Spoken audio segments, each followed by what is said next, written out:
Hi, as many of you know, I keep returning to the work of French General André Beaufre, who was easily the best French military strategist of the 20th century. One reason why I keep returning to him is because I've been slowly editing a book that I've written about French military strategy, which of course keeps bringing Beaufre back to mind. Another reason is that I've been working my way through this, which I received recently. It is a phenomenal biography of General Beaufre that was published this year and is written by French General Hervé Pierre. It's really, really great. But I would say perhaps the most important reason I keep thinking about Beaufre is that a lot of what Beaufre said is directly applicable to today's conflicts. And Beaufre, a lot of his ideas provide an excellent framework for thinking about conflict and thinking about military strategy. So what I want to talk about today in this video is Beaufre's concept of the external maneuver, which he writes a lot about, and the imperative of what, I don't know if he ever calls it this, maybe he does, but I will call it the external maneuver, which sounds ridiculous, but it's actually vitally important. And what's painful is that Beaufre never actually dwells at length about what the external maneuver might entail. But this is kind of critical because like you read his work and you think about today's conflicts and you think, okay, I get it. There's the external maneuver. So how do we counter the external maneuver? What would an external maneuver, a counter external maneuver look like? Where Beaufre is silent, I keep thinking like we got to fill the gaps, we got to fill the space, and that's really what I want to talk about today in this video. My name is Michael Shurkin, and welcome to my YouTube channel, Pax Americana. It's a conversation about world affairs, global conflict, and military strategy. So first some basic definitions. So first of all, what is maneuver? Now, as far as I can recall, Beaufre himself did not offer a good, clear definition of maneuver. So what I'm going to do is I'm going to borrow from the number 2 French military strategist of the 20th century, Admiral Raoul Castex. He defined maneuver as, quote, moving intelligently to create a favorable situation. And to be very clear, Castex is not talking about physical maneuver or position. I mean that too, that's also important. But for Castex, a maneuver could simply be a new way of thinking about the problem, something that enables you to see options or to create options or opportunities that you otherwise hadn't or didn't have before. So it could just be a new perspective, a new way of thinking, or it could be moving your forces in a certain place or moving your fleet to this place or that place. It could be all of the above. Okay, so next, Beaufre might expand upon this definition to read moving intelligently to expand or preserve one's liberty of action while diminishing that of one's adversary. See, for Beaufre, war is a contest of will, with each side trying to impose its will upon the other. And basically, they're trying to undermine each other's will. So the key way of doing that is by expanding your liberty of action or protecting your liberty of action and diminishing that of your adversary. Because what happens is you lose when you lose heart, and you lose heart when you feel like you perceive that you don't have any more options. Your back is up against the wall and there's nothing you can do. So anything that changes that, anything that gives you an idea of how to escape from your corner, but now you can get out of your corner, you can get away from up against the wall, you see some option, you have an alternative, you have some liberty of action left over. And so what you do is you move in such a way as to expand, increase your liberty of action, ideally while diminishing that of your adversary. Also, war much depends upon the initiative. You need to seize the initiative and you need to keep the initiative as long as possible. Thing is that when the enemy has the initiative, the enemy acts and then you have to react to whatever it is the enemy does. But because you have to react, you therefore lose your liberty of action.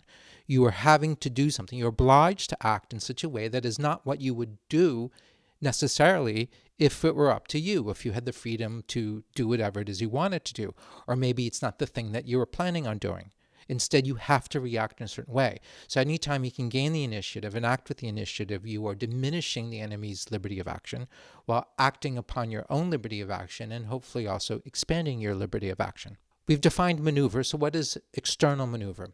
The external maneuver is anything that you might do outside of the theater of war that has the effect of preserving or extending one's own liberty of action while constraining that of one's enemy. This is Beaufre's extension of Basil Littlehart's idea of an indirect strategy. Basil Littlehart was mostly thinking about position and geography. You don't go straight at the enemy, you go around the enemy. You don't attack on this front because it's not getting you anywhere, so find another front, go around, go to the side, find the weak points, act indirectly. That's kind of Littlehart's, that's an oversimplification, but that's kind of what Littlehart was thinking. Beaufre is thinking, okay, it is any maneuver that can be done outside of the theater of war that has the effect of limiting the enemy's liberty of action while hopefully increasing your own. So this could be propaganda. This could be lawfare. This could be using international forums in order to disseminate propaganda and ultimately raise the social, political, economic, or diplomatic price of the enemy's conduct so that the enemy feels like it is less able to do what it wants to do. Its options are reduced, while hopefully your options are increased. Both believe that the external maneuver was almost always important and almost always critical. I mean, there's the rare situation in which one side is so strong militarily that it could just go and whack its adversary and grab what he wants and do it quickly and get away with it, and everybody's just kind of fine. But the reality is it just doesn't work that way, because in modern conflict, there really aren't just two adversaries. You also have to deal with the rest of the world. You need the rest of the world to sign off on whatever it is you're doing. You need to get the support of the rest of the world, or at least keep the rest of the world from supporting your enemy, etc. There are all sorts of things that take place. When two sides are relatively equally matched, they have to turn to the external maneuver in order to increase support from overseas and also to decrease that of the enemy, to increase their liberty of action while diminishing that of the enemy. You appeal to neutral countries for help, or at least you try to get neutral countries not to help the other side. You appeal to your allies to help you more, etc. This is very important when two evenly matched sides are trying desperately to break the impasse and to get some sort of advantage over the other. In the case of a conflict in which one side is markedly weaker than the other, then the direct strategy, military conflict, becomes less and less critical to winning, because it can't win. If you're the militarily weaker party, you can't hope to win on the battlefield. Everything actually now depends on the external maneuver. So your battlefield strategy might simply consist of survival. Hold on. Diminish your casualties. Make sure that you win this war of attrition. Or you just keep the fight going as long as possible, while you do everything you can outside of the theater of war, through diplomacy, through propaganda, through politics, through this, that, the other thing, in order to raise the price of the adversary's conduct and to diminish the enemy's liberty of action while increasing your own. The less victory through battle is possible, the more one has to rely on the external maneuver. Examples of external maneuver could include anything you do to increase support for one side domestically and abroad, because remember, this is about will, to strengthen your side's will, to weaken the will of the adversary, and also anything you could do through diplomacy, propaganda, lawfare, the use of international forum, anything you can do, again, to diminish the will and the liberty of action of the enemy while protecting that of yourself and of your side. Now, on Beaufre's day, because remember, Beaufre is writing in the 1960s, having gone through the Indochina War, the Suez Campaign, Algeria. Communist liberation movements were the most sort of vigorous adversaries, although he connected them to the Soviet Union and the Eastern Bloc, and it was basically the West against the East, the West against the Communist Bloc. But what he saw was that the liberation movements in Indochina and Algeria benefited from the diplomatic efforts and activism of sympathetic media and leftist groups in France and abroad, which all worked to sap public support and limit France's ability to mobilize for the fight and to remain mobilized to sustain the fight over time. Will was everything, of course, in war, and anything you do to weaken your enemy's will was invaluable. The communist external maneuver in France, I'm thinking of the Communist Party, I'm thinking of labor unions, I'm thinking of all sorts of activist groups, some connected to the Soviets, some not connected to the Soviets, some independently minded, some not so independently minded. All of them sort of conspired wittingly or unwittingly to raise the cost of the war for French leaders in terms of the domestic support and also their international support. Meanwhile, the adversary is using the external maneuver while doing what it can simply to tire out the enemy so that France basically just gives up. We can see this at work in America's own Vietnam War, where the communist side skillfully used propaganda and international forums to sap public opinion in the U.S. and abroad to gain support for its own side and ideally place constraints on America's liberty of action to limit its ability to bring to bear the full weight of its military power. Now, keep in mind, during the Vietnam War, the United States opted not to bring the full weight of its military power to bear. There was no national mobilization like there was in World War I and World War II. I mean, there was a draft, but the draft was sort of limited. Meanwhile, we're worried about NATO. We're worried about this, that, the other thing. We didn't really unleash the United States Air Force to the extent that we could have. We didn't use nuclear weapons, which we could have. We could have carbon bombed every inch of North Vietnam. There's a lot that we could have done. I'm not saying we should have. I'm saying we could have. But as a matter of policy, we constrained ourselves.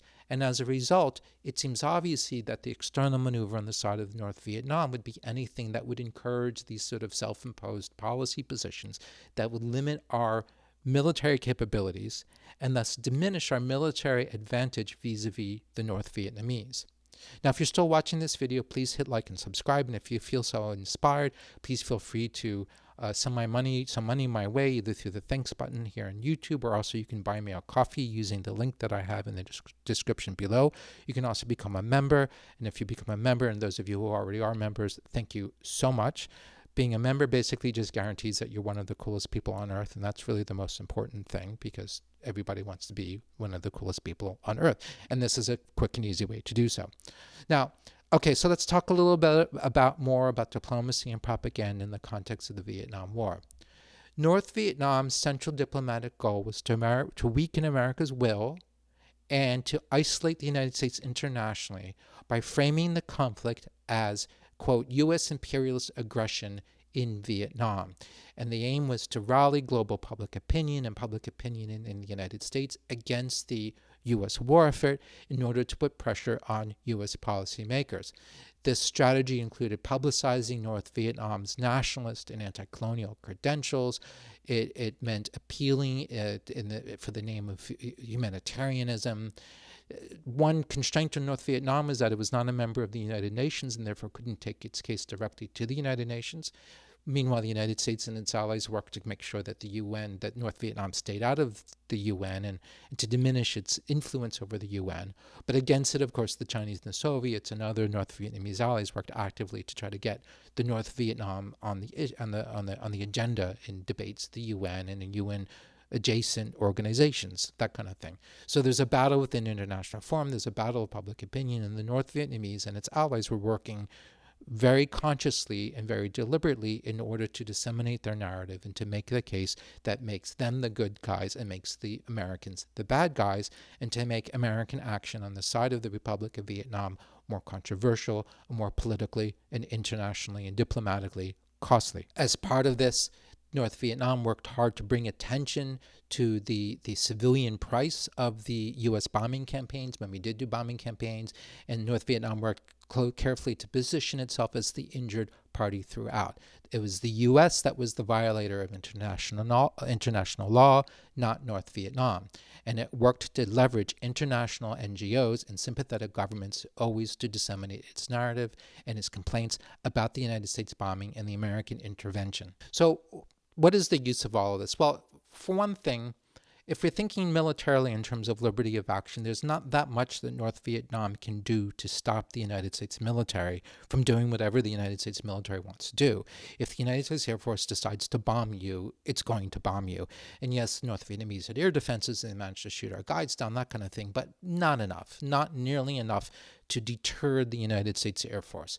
So that's not really it. But what you can do, if given that you can't really stop the United States, and North Vietnam certainly can't defeat the United States, use the diplomacy and the public pressure, and you do everything you can in order to change public opinion and domestic opinion against the war effort in such a way as to limit America's ability to wage the war. So if you can't stop the United States Air Force from bombing you, you can raise the political price of the bombings to make policymakers think twice. Now remember, a lot of the constraints that the United States imposed upon itself in its conduct of the war in Vietnam was self-imposed. We did not invade North Vietnam.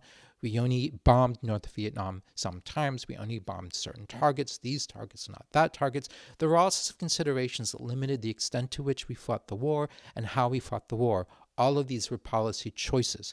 Anything North Vietnam can do to influence public opinion could therefore have an effect on the policy choices that American policymakers made about the conduct of the war. Thus, it becomes an effective way of countering the United States military potential. Again, you can't defeat the United States Air Force, but maybe you can make policymakers think twice about unleashing the United States Air Force on you, and that would prove more effective and certainly more economical than simply relying on your ability to shoot down B-52s. Now, as it happened, the United States really only had two major strategic bombing campaigns. There was what's called Rolling Thunder, which I believe was from 1965 to 1968. And then there are these Linebacker operations, Linebacker like 1, 2, and 3, I guess, in 1972 under President Nixon. Most of the time, we didn't bomb or do the strategic bombing in North Vietnam. And when we did Rolling Thunder, also we had self-imposed limits on what we would bomb and what we wouldn't bomb. Why did we do this? Why didn't we bomb everything all the time? I mean, when it came to our war against Germany or Japan, we bombed everything all the time. Policy constraints. First the Johnson administration, then maybe the Nixon administration, they didn't want to escalate the war. They were afraid of overly provoking the Soviets and the Chinese, or they wanted to make sure that the Soviet and Chinese aid to North Vietnam is perhaps limited. They also were afraid of the spectacle of all the collateral damage, all the civilians that invariably get killed if you bomb strictly speaking, non-military targets by going after, let's say, North Vietnamese infrastructure and industry and that sort of thing. So you've got these self-imposed policy constraints on the bombing campaign. And sure enough, any time the U.S. unleashed its B-52s in a strategic bombing force, there was a huge uproar in the United States and internationally, people claiming, oh my God, this is terrible. They're killing people. You've got international protests, domestic protests, and everybody's using this as evidence of these terrible, the bloody-mindedness of the United States government. The effect during Operation Rolling Thunder was profound. From everything I read, President Johnson's popularity and support for the war really dropped precipitously. It caused cause and effect and, correlation and causation and all that, but there certainly correlates with Operation Rolling Thunder in terms of raising doubts in the American public about the rightness of the war, the morality of the war, and the efficacy of the American conduct of the war. And Johnson paid a tremendous political price for this. His population went through the floor, and I think all of this it helped to divide the American public. Plus, it divided the Democratic Party. You had the Hawks, who thought that Johnson didn't go far enough. You had the Doves, who thought he went too far. So the parties weakened. They're fighting each other. Remember the convention of Chicago 1968, which was like basically, big battle between different parts of the Democratic Party. And all of this, I think, informed Johnson's thinking when he decided not to run in 1968 because he felt like he couldn't govern. Things had gotten really out of hand. I'm not going to say that this is because of Operation Rolling Thunder, but Rolling Thunder contributed. I'm not going to say this is because of North Vietnam's external maneuver, its response to Rolling Thunder, but I have no doubt that it contributed because anytime the bombing happened, the North Vietnamese and its Soviet and Chinese and communist allies throughout the world and all of its like-minded fellow travelers, etc., would push certain propaganda lines and certain narratives about the legality of the U.S. bombing, the moral price, etc., and it created these narratives and these opinions that increasingly gained traction among the American public and the public even among American allies in Europe and elsewhere. So these things I think are all related, and I think it's impossible to argue that North Vietnam's external maneuver had nothing to do with the souring of public opinion in the United States and abroad, and thus its will to continue the war effort against North Vietnam. Of course, evidence of the importance of sort of the psychological side of this war comes from the Tet Offensive in 1968. As any military historian will tell you, the United States actually won the Tet Offensive. It was a resounding victory over North Vietnam and its Viet Cong allies. They got smashed, and it took a long time for North Vietnam to really recover and for the Viet Cong to recover. However, in the public imagination back in the United States and elsewhere, this was a terrible defeat.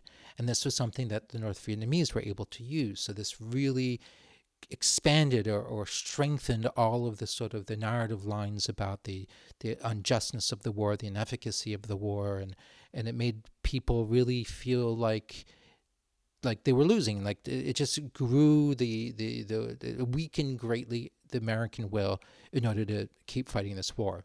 Now, interestingly enough, one of the things that the United States abstained from doing during Operation Rolling Thunder was bombing the port of Haiphong.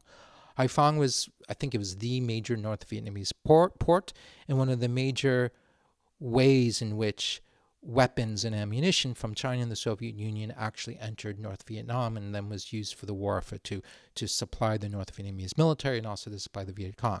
So obviously this was an obvious military target of very, very high value. However, the United States in Operation Rolling Thunder abstained as a matter of policy from bombing the port of Haiphong because of policy considerations, because of fear of escalating with China and the Soviet Union. And, of course, it would kill people and it would have damage. It would damage the economy and food distribution, all sorts of things. So the United States didn't do it. However, in 1972, during the bombing campaigns of 72, Operations Linebacker 1, 2, and 3, I think there were 3 of them, the United States actually decided, screw it, let's bomb the bejesus out of Haiphong Harbor, the port, which is what they did.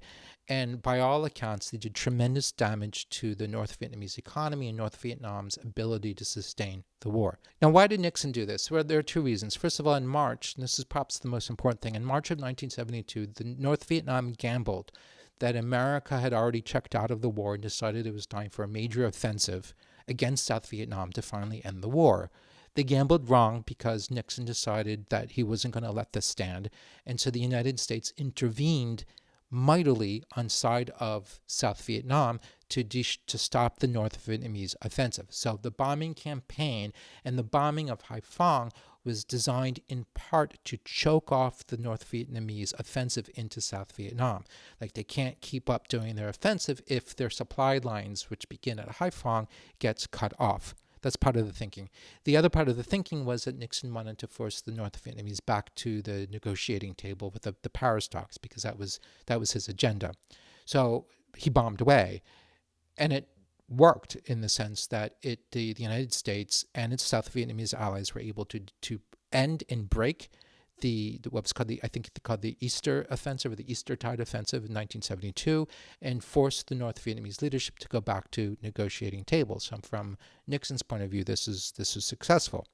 However, it's noteworthy that the adversary, North Vietnam, and its allies, they really used this as they really did everything they could. They did the classic external maneuver through diplomacy and propaganda and everything, trying to decry the criminality of the American bombing campaign. And North Vietnamese propagandists would talk about this in terms of genocide, and how this was proof of genocidal intent. It was genocide against the Vietnamese people, and it fueled anti-war protests in the United States and abroad. It caused a lot of American allies, allied governments, to voice their concern about the humanitarian issues, and they're worried about the food distribution and the civilian casualties. I believe the Vatican, and it maybe was like the government of Sweden, compared what the U.S. was doing to Nazi atrocities in World War II. Like, you get the idea. And as part of the external maneuver, this sounds silly, but it's actually really powerful. One of the things that North Vietnam did was they invited American celebrities to come to North Vietnam to witness the bombings, to give testimony. Now, the 2 great examples are Joan Baez and, of course, Jane Fonda. Their visits to North Vietnam were entirely carefully stage managed by the North Vietnamese government in set public propaganda pieces, in which they were basically they were lapping up the propaganda line and disseminating it.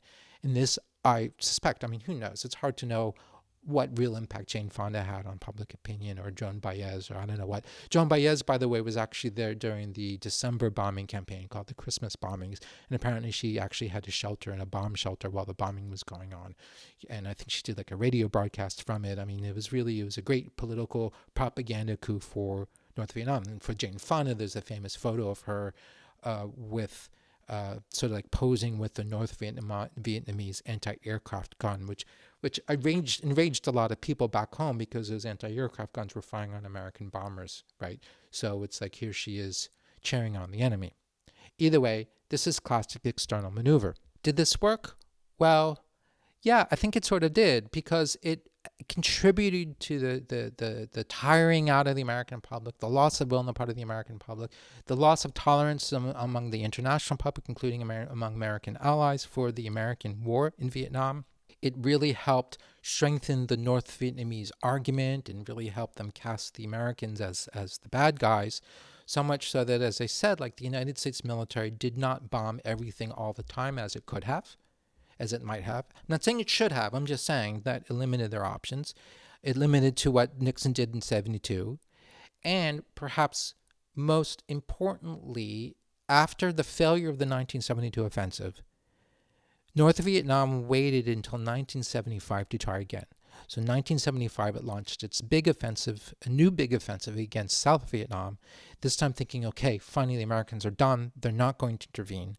Sure enough, the United States did not intervene. So from what I read, President Ford asked Congress for like almost $1 billion in order to fund a military intervention on the side of the South Vietnamese, as Nixon had done in 1972. And this time Congress said no. The American public had no more appetite for financing and supporting this continued American war effort, which by this time many Americans had decided was wrong, ineffectual, and immoral. I would argue that this is how Vietnam won. It's not about defeating the United States in battle, which it seldom if ever did.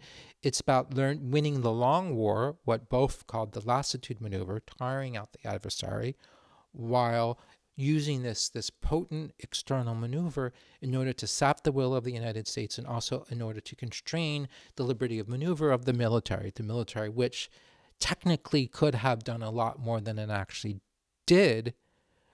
And it did not do everything it could have done because of policy concerns. And the policy concerns were all informed by public opinion, public outcry, public protests, etc. Now, this all reminds me of two contemporary conflicts that are going on today. There's the Ukraine war and then the Gaza war. In the Ukraine war, it's very clear that the two sides are relatively equally matched, but what the Ukrainians have really done with tremendous success was to use external maneuver to act on the rest of the world in order to garner support or to at least get third parties from not intervening on the Russian side. And they're also aware, like Zelensky in particular, like every time he'd make the rounds, he'd visit foreign leaders and foreign legislators, foreign parliaments, and when he would pick out his outfit and he would dress a certain way, and all these things are very deliberate choices, all of which is to support a certain narrative, just disseminate a narrative, to get the support not just of world leaders, but also of the publics who vote for these world leaders. He understands that Ukraine absolutely needs this support in order to survive the war, in order to prevail, if it has any chance of prevailing, and that ultimately Ukraine might win or lose the war through the external maneuver, the success or the failure of the external maneuver, rather than what happens on the battlefield, because the battlefield is relatively stalemated. Gaza represents a really very different kind of conflict because from the top, the very beginning, it was always lopsided militarily between the mighty and sophisticated Israeli defense forces and the weak, irregular force that is Hamas. Hamas has no hope of a military victory. What it can do, however, is buy time, use the lassitude maneuver, which basically means tiring the enemy out. You hold on, you survive, you make sure enough of your fighters live to fight another day, right, while you tire people out, and then you use the external maneuver in order to compensate for military weakness. Its allies and like-minded groups, some of which I believe are probably subsidized by Hamas or like-minded sponsors like Qatar, have from the beginning been pushing propaganda lines designed to weaken domestic support for the war in Israel and support abroad. This is, I think, the root of the pressure placed on otherwise friendly governments like those of France and the United Kingdom. They use propaganda, misinformation, and disinformation, lawfare, like actions before the International Court of Justice, and any international fora you can think of, including the stupid Eurovision Song Contest, in order to raise the price of the war for Israel. All of this has the effect of limiting the liberty of action of the Israeli military and the Israeli government, of limiting the options that it could possibly think about. It wants to maneuver. Well, its options for maneuvering become much more limited and constrained. I mean, think about it this way. Like as is the case with the United States Air Force in North Vietnam, there's absolutely nothing Hamas can do in order to stop the Israeli Air Force from bombing whatever it is it wants to bomb. However, through the external maneuver, you could put the squeeze on the Israeli Air Force by embargoing aircraft parts or munitions.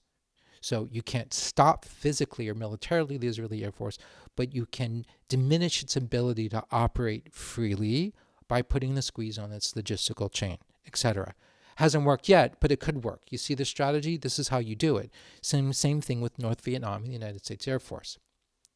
And of course, there's a famous genocide libel which energizes public opinion like nothing else. It's a very powerful narrative. So think of all the instances in which there was public outrage that was directed to stop specific Israeli military actions by drawing various red lines. This is why, I see this. I'm like, oh, this is external maneuver.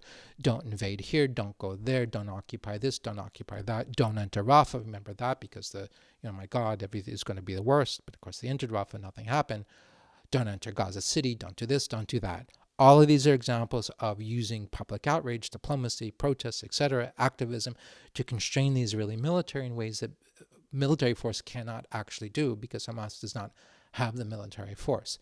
Thus, again, like every time the Trump administration might call the Israeli leadership and say, cool it, cut it out. To some extent, this is the external maneuver at work because even Trump is sensitive to public opinion, and public opinion is affected by the external maneuver, at least to some extent.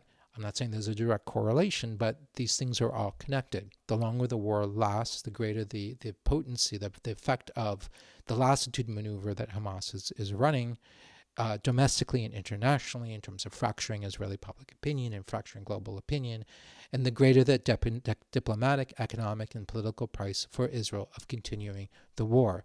Okay, so this brings us to the question of, which is foremost on my mind and what's behind this video, is thinking about, all right, what do you do about it? If the external maneuver is so powerful, particularly both if you're weak, like North Vietnam or Hamas, or even if you're relatively evenly matched, like Ukraine and Russia, how do you counter it? What does a counter external maneuver look like? Part of the obvious answer, which people do, is counter propaganda and lawfare. You can also bring your adversary to court. Russia does some of this using its influence operation tools, like its bot farms, pushing out propaganda and disinformation and misinformation on the internet, social media. It's very effective. So you want to undermine, let's say, Ukraine needs American support. Ukraine needs American support to stay in the war. You can undermine American support through this disinformation that you can flood the American social media with in order to undermine public support in the United States for American politicians who might otherwise be willing to write very large checks to support the Ukrainian war effort. That's how that works. So what else? Well, Beaufre, as I said, doesn't directly answer the question, but throughout his writings and his talks, he does talk about the crucial importance of speed. If you're going to use military force in the modern world, you need to do it fast. You need to achieve your objectives quickly because you want to present the world with a fait accompli before it is time to digest what's going on and to react to what's going on. Beaufre got this idea from watching how Hitler maneuvered in order to grab Czechoslovakia and the Rhineland and Austria. You arrange it so that everything's already set up, and then the military part is like super fast, and then the international community is like, oh, crap, okay, well, I guess we can live with that. Like, that's what you want to do. He thought that Hitler did a great job of this. He bemoaned and was dismayed by the slowness of the Franco-British military operations attached with the Suez campaign. And Beaufre was the commander of French land forces in the Suez War. And in his memoirs and all his writing about it, he's like, oh my God, like this was just insane. So slow. They needed to have acted quickly and fast, move fast, act fast, present the world, present Eisenhower with a fait accompli, and then you might have actually achieved something. As it happened, the whole thing was a disaster. And part of why, according to Beaufre, the Suez campaign was a disaster was just because of the slowness. In comparison, Beaufre thought it was fabulous the way the Israelis conducted the 1967 campaign. Just 6 days, they managed to achieve extraordinary things and present the world with a fait accompli before anybody had time to sort of digest and react and think, holy cow, what just happened? Gosh, maybe we should do something about it. Too late, it was already done. That's how you do it. I think that had Russia's initial offensive in February of 2022 succeeded as the Russians had expected, then, and Ukrainian defenses had collapsed within a week, then Russia might have been able to accomplish most of its war objectives and presented it as a fait accompli. Hey, look, we just stole half of Ukraine, and what are y'all going to do about it? And then everybody would be like, okay, kind of like when Hitler took Czechoslovakia. It would be tolerable because what else are you going to do? Fortunately for Ukraine and the world, the Ukrainians did not fold, and then what should have been a lightning war has turned into a very long ongoing war which means that Ukraine, while still in a precarious position, is not up against the wall and is alive and does have options and does have a chance of prevailing. Had Israel approached the war with a strategy that would have enabled it to achieve at least some of its objectives very, very quickly, had the war lasted a matter of days or perhaps weeks at most, I think it would have been able to walk away relatively unscathed. It would have, a fait accompli. Look what we just did. We're done. Go. But as it happened, they approached it, frankly, without a strategy, without any notion of doing this very quickly. Also, from what I understand, the Israeli army has been operating in a very slow way, which, by the way, is contrary to Israeli military doctrine, which is a subject perhaps for another video, like Israeli military doctrine, which is, I think it's called Momentum. And they've opened themselves up to Hamas's lassitude maneuver, tiring out the adversary, and Hamas's external maneuver, which is using the external maneuver to undermine domestic will and international will and support.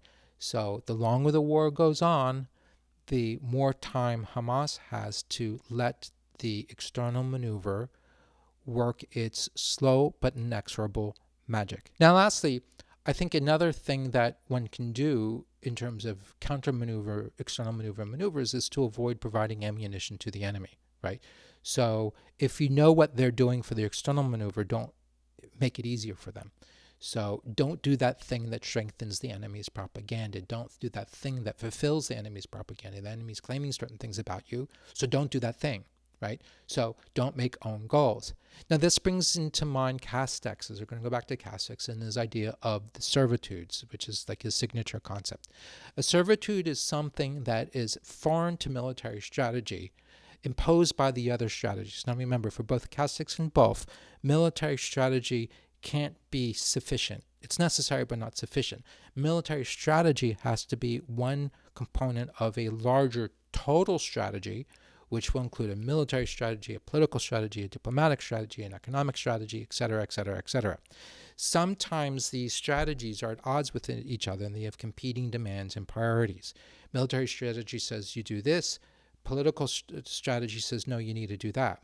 And when the other strategies impinge upon the military strategy and keep you from doing that thing that pure military logic says you shouldn't do, or says that you should do, that is an example of a servitude. I think a classic example of this would be, let's say the enemy fires at you from a hospital. From a cold military logic, you return fire, because from a military standpoint, the fire coming at you from the hospital puts your own forces at risk, etc., etc. So you return fire, never mind where they're firing from, never mind the risk of collateral damage, never mind how the BBC is going to tell this whole story, or Sky News, or the New York Times, right? You just follow military logic. Castex and Beaufre would say, no, not so fast, you have to mind your servitudes. Maybe the military strategy needs to cede to the other strategies. So at the very least, don't do this thing that's going to make it easy for the BBC to make you look like monsters. But also keep in mind the diplomatic strategy and the political strategy, etc., etc. Sometimes, in some situations, it's going to depend on situation to situation, case by case. You need to think about that. Militarily, not returning fire exposes your own guys to risk, perhaps, or something like that. But by returning fire, by fueling the enemy's external maneuver, this militarily will do more damage to your side than not returning fire in terms of the way it strengthens the enemy's external maneuver, which ultimately will limit your liberty of action and ultimately constrain your ability to do what you want, how you want to do it, and when and where you want, etc., etc. As far as I can tell, the only servitude that the Israeli leadership attends to is the servitude of its own domestic politics, the servitude of keeping together its ruling coalition. Now, if this is true, this is a very bad way of making strategy, either a total strategy or a military strategy. I hope you like this video. If so, please hit like and subscribe. And as I said, feel free to toss my money through the thanks button or buy me a coffee. Also, in the description, I have put links to my social media, to LinkedIn, Twitter. I always call it Twitter. Sorry, Blue Sky, as well as my own website, michaelshirkin.com, in my written essays, which also on Substack, also under the title of Pax Americana. Please stay tuned. There's a lot more in the pipeline, and I look forward to seeing you in my next video. Thank you.